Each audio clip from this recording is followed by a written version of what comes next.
یہ کیوں کر رہے تھے؟ ہم کیوں کر رہے تھے؟ سر جب انہوں نے ایک دفعہ $25,000 ہمیں $25 ملین دے دیا نا، اس کے بعد انہوں نے ایک لائن لگا لی، انہوں نے کہا جی جو بھی ہائیلی کوالیفائڈ بندہ ہے، کیونکہ وہ CIA سب کو مانیٹر کر رہی تھی یونیورسٹی میں.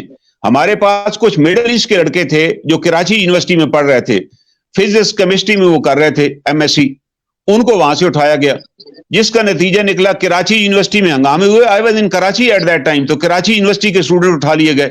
پھر فیئر کریٹ کرنے کے لیے اسلام آباد یونیورسٹی جو تھی، یہاں لڑکوں نے مظاہرے کیے، ان کو اٹھایا گیا، وہ آج بھی لاپتہ ہیں وہ لڑکے.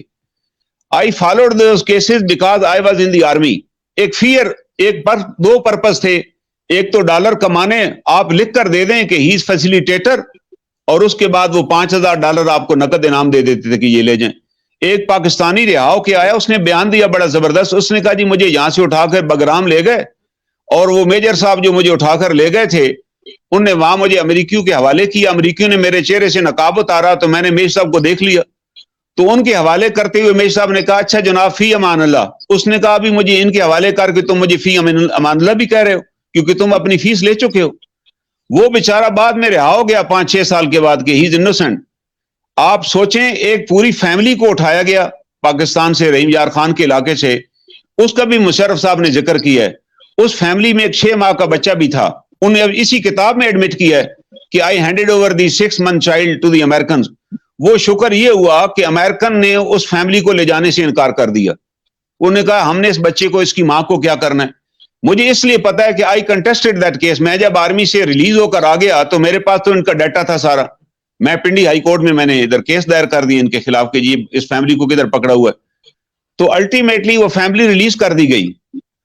اس کی یعنی وہ رانا نوید ان کا نام تھا، ان کی والدہ بھی پکڑی گئی، ان کی بہنیں بھی پکڑ گئی، ان کی بیوی بھی پکڑ لی گئی، اس کے فادر کو بھی پکڑ لیا گیا. وہ سارے میں نے یہاں سے ایکٹ کروائے.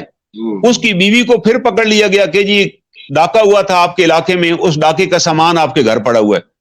وہ ہم نے جا کے بہاولپور سے ریلیز کرایا. اس نے کہا اس وقت تو میں آرمی کی کسٹڈی میں تھی اور میں اٹک فورٹ میں مجھے رکھا ہوا تھا. وہ آج بھی رہا ہو چکی ہے، واپس آ گئی. اس کا خامن جو ہے رانا نوید ابھی بھی سائیوال جیل میں ہے. ہائی کورٹ نے بھی ایکویٹل اس کی رہائی کا آرڈر دے دیا ہے، سپریم کورٹ نے بھی آرڈر دے دیا، لیکن وہ دے آر ناٹ ریلیزنگ.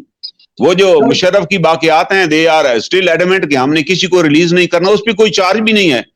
میں نے اس کے کیس میں پروو کر دیا کہ دیر از نو چارج اگینسٹ دیٹ فیملی. کوئی چارج بھی نہیں تھا، اور ملٹری کورٹ نے بھی اس خاتون کو ایکٹ کیا. مزے کی بات یہ ہے پھر بھی انہوں نے اس کو نہیں چھوڑا، اور اس کو 5-6 سال، ابھی وہ بچہ 8-10 سال کا ہے. میں نے اس بچے کا انٹرویو لیا. میں نے کہا بیٹا بڑے ہو کے کیا بنو گے؟ کہتا ہے I will become colonel in the army. میں نے کہا وائی؟ تمہارا باپ کہتا نہیں مجھے کرنل نے ہمیں ریلیز وہاں سے کرایا تھا میری فیملی کو، اور میں پڑھ رہا ہوں.